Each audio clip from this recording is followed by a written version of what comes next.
السلام علیکم ناظرین، میں ہوں آپ کا میزبان عثمان حیدر۔ آپ دیکھ رہے ہیں ریئل فیس میڈیا۔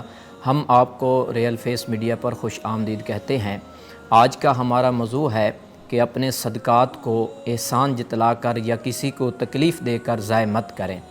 اللہ تبارک و تعالیٰ نے قرآن مجید کے اندر فرمایا، یا ایھا الذین آمنوا لا تبطلوا صدقاتکم بالمن والاذی، اور تیسرے نمبر پر فرمایا کہ ریاکاری اگر کوئی کرے گا تو تب بھی مال ضائع ہو جائے گا، صدقہ ضائع ہو جائے گا۔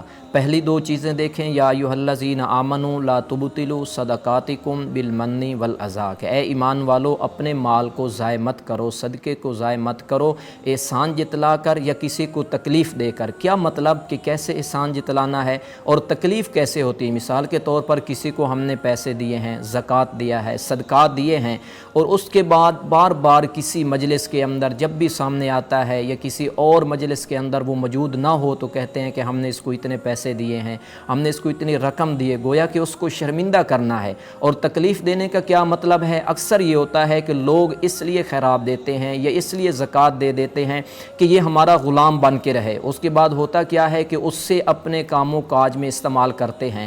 اگر وہ کام نہیں کرے تو اس کو تانا دیتے ہیں اور اس کو مال دینا بند کر دیتے ہیں اور کہتے ہیں ہم آپ کو اتنے پیسے دیتے ہیں، ہم آپ کے یہ کام کرتے ہیں اور آپ ہماری بات بھی نہیں مانتے۔ تو ان پیسے دینے کی وجہ سے کام لینا یا ان کو تانا دینا یہ تکلیف کے اندر شمار ہے، اور یہ دونوں چیزیں صدقے کو باطل کر دیتی ہیں۔ حضور علیہ الصلوۃ والسلام نے فرمایا، ایسا شخص جو مال دیتا ہے، اللہ کے راستے میں خرچ کرتا ہے اور اس کے بعد اس کو تکلیف دیتا ہے یا احسان جتلاتا ہے، تو فرمایا کہ قیامت والے دن اللہ تبارک و تعالیٰ اپنی رحمت کی نظر سے اس کی طرف دیکھنا بھی برداشت نہیں کریں گے۔ کتنی زیادہ سخت وعید آئی ہے۔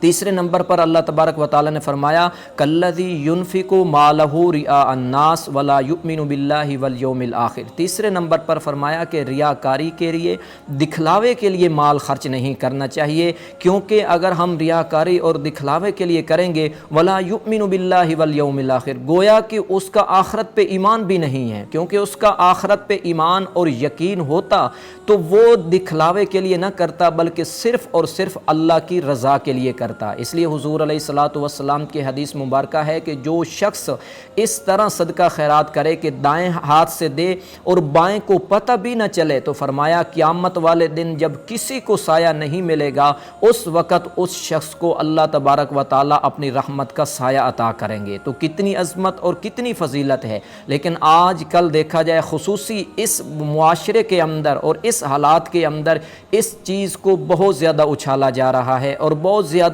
اتنا لوگ خرچ نہیں کرتے جتنی تصویریں بناتے ہیں۔ ایک بہت ہی بڑے وزیر ہیں، میں نام لینا ان کا اچھا نہیں سمجھتا، دیکھا کیا ہے کہ سوشل میڈیا پر تصویر آئی کہ ایک 500 روپیہ کا لوٹ دے رہے ہیں اور 7 تصویر بنا رہے ہیں، اور عورت بیچاری نے شرم سے اپنی نگاہوں کو جھکایا ہوا ہے۔ ایک اور تصویر سامنے آئی کہ ایک 10 کلو کا آٹا کا تھیلا ہے، 5 آدمیوں نے پکڑا ہوا ہے۔ یہ قرآن کی روح سے تکلیف نہیں ہے تو اور کیا ہے؟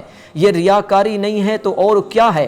کیا اللہ نہ کرے جیسے آج حالات چل رہے ہیں، اگر اس جگہ پر اللہ نہ کرے ہماری ماں یا بہن ہوتی، وہ کسی کے سامنے ہاتھ پھیلاتی، کیا ہم برداشت کرتے کہ ہماری ماں، ہماری بہن یا ہماری بیٹی کی تصویر سوشل میڈیا پہ جاتی؟ تو کیوں نہ ہو کہ ہم جتنی فلاحی تنظیمیں ہیں اگر وہ اس نیت سے کرتے ہیں کہ ہماری جماعت کا نام ہو جائے، ہو سکتا ہے کہ تم چپکے سے جا کے دے دیں اور کسی غریب کے دل سے دعا نکلے اور آپ کو 4 چاند لگ جائیں۔ اور اس کی مثالیں صحابہ کرام کی زندگیوں کو دیکھو، جو حضور علیہ الصلوۃ والسلام کے شاگرد تھے، کہ کیسے رات کی تاریکیوں میں انہوں نے جا کے خدمت کی ہے۔ سیدنا صدیق اکبر کا دور خلافت ہے، سیدنا فاروق اعظم رضی اللہ تعالی عنہ نے سوچا کہ ایک بیوہ خاتون ہے، میں اس کے گھر میں صبح جاؤں گا، جھاڑو بھی دے دوں گا اور اس کو پانی بھی بھر کے دے کر آؤں گا۔ جب گھر میں گئے تو اس عورت نے کہا کہ تھوڑی دیر پہلے ایک شخص آیا ہے، وہ پانی بھی بھر کے دے گیا ہے، گھر کی صفائی بھی کر کے چلا گیا ہے۔ سیدنا فاروق اعظم رضی اللہ تعالی عنہ نے سوچا چلو کوئی بات نہیں، کل میں دوسرے دن آیا تو پھر پوچھا، فرمایا پھر ایک شخص آیا ہے، پتہ نہیں ہے، اس نے اپنا منہ لپیٹا ہوتا ہے اور وہ صفائی کر کے چلا گیا ہے۔